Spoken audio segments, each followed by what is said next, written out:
Hey, just come with another video, and this is part of the same. This is related to the same video where I'm appearing in the same outfit, and I'm just sharing a little bit of my experience of growing with the guitar and like what it's done for me in life. So like right now I'm taking a break from working like during the middle of the day, and this is like a little small park. I don't know what it's called, but it's in the area where I've worked. I've done different professional work in this area.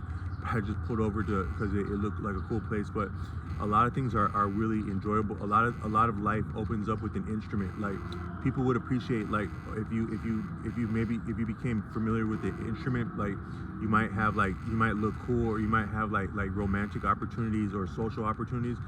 But that is true, but you also have opportunities at being more of yourself and being closer to yourself, and then from that standpoint having cooler relationships with other people.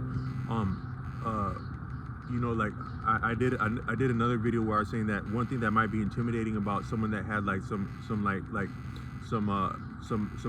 elaborate tattoos like all over their body would be that you appreciate that that they would have to hurt, and that they'd be willing to go through that pain against themselves for what they feel strongly about, which is what the tattoos are homage to, or like are a reflection of what they feel strongly about. But if you can do that to yourself, then you can do that to another person. That's what the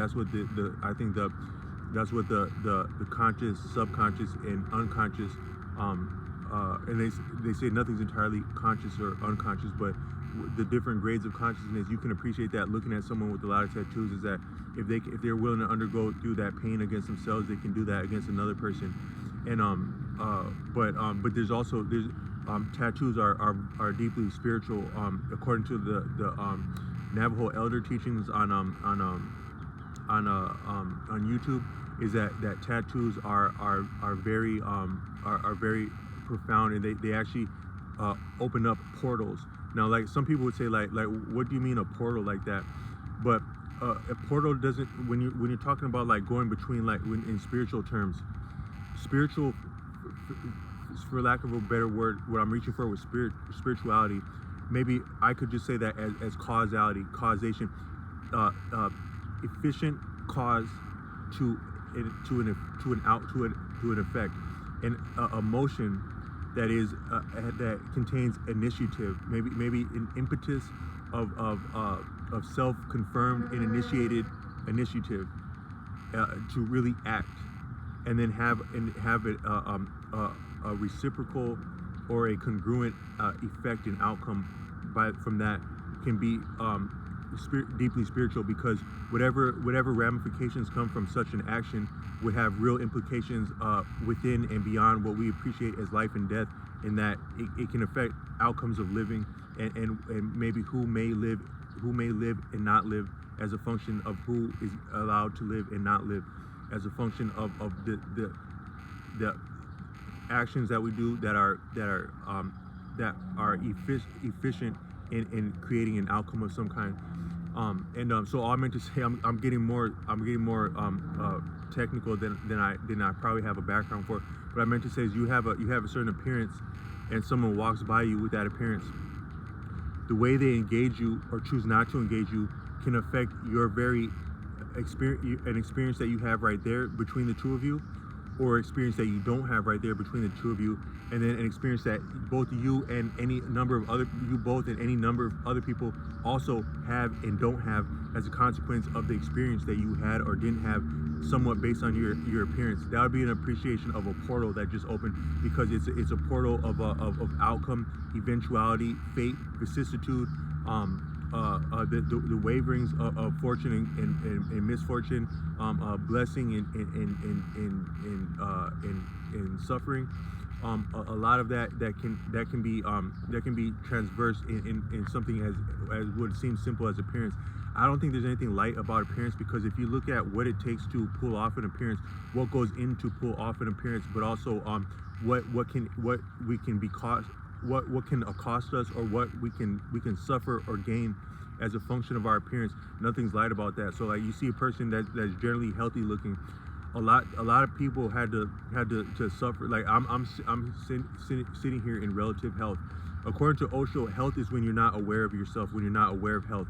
There's no such thing as complete health in nature, because nature is balanced and it checks itself. So if something were completely healthy, completely 100% healthy, that wouldn't be healthy for itself or the environment, because that'd be like an anomaly in like an island unto itself, and nothing is an island unto itself. So we all feed and are fed upon, and we're not entirely healthy or unhealthy. But if we are such that we are not aware of anything that is wrong consciously, there may be any number of things that are somewhat wrong at different points in life, and they're actually what makes life viable.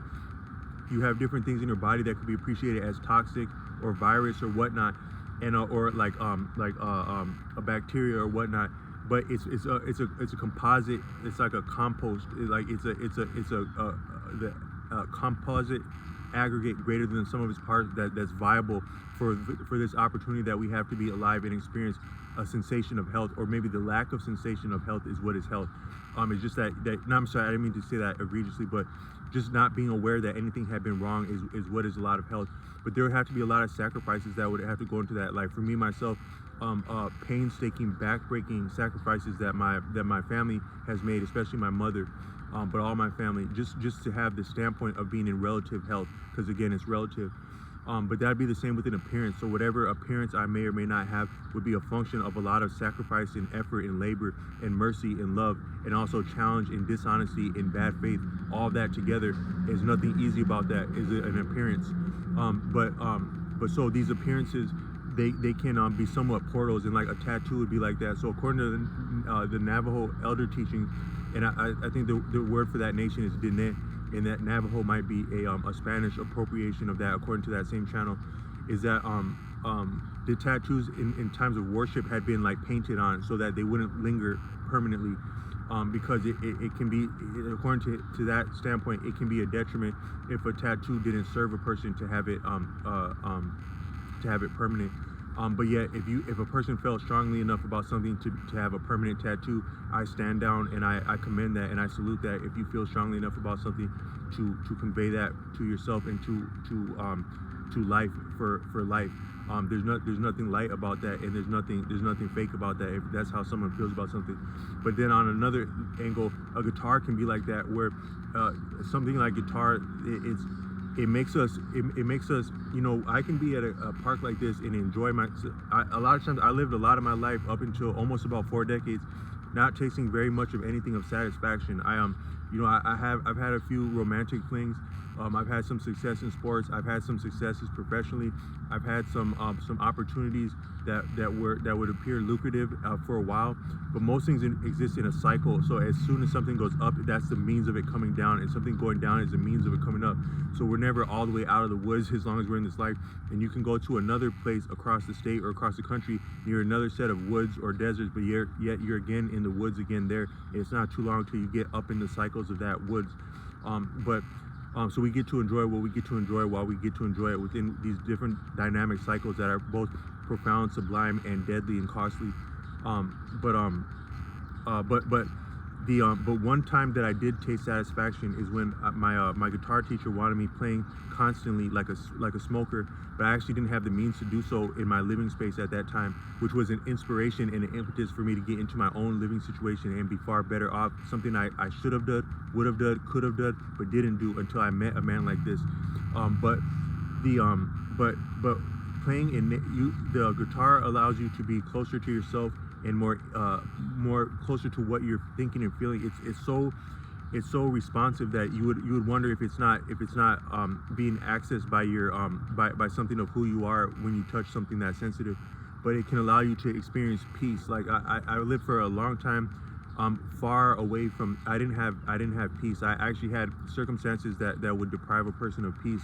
Any sober, reasonable person would be deprived in that situation. Real deprivation on all levels, all human existential levels. Possible deprivation is what I have experienced a lot. But the guitar is one moment when I experienced satisfaction, and that's because I had no recourse but to go play outside with what limited repertoire I had and start writing music and expressing myself. But it's also, doing so is a means of meeting people and meeting life. And so I just want to say that the guitar is like that, where that it helps us get closer with us, or get in touch with who we are, and therefore get in touch with other people, a means of going in order to go out. And it's really cool like that.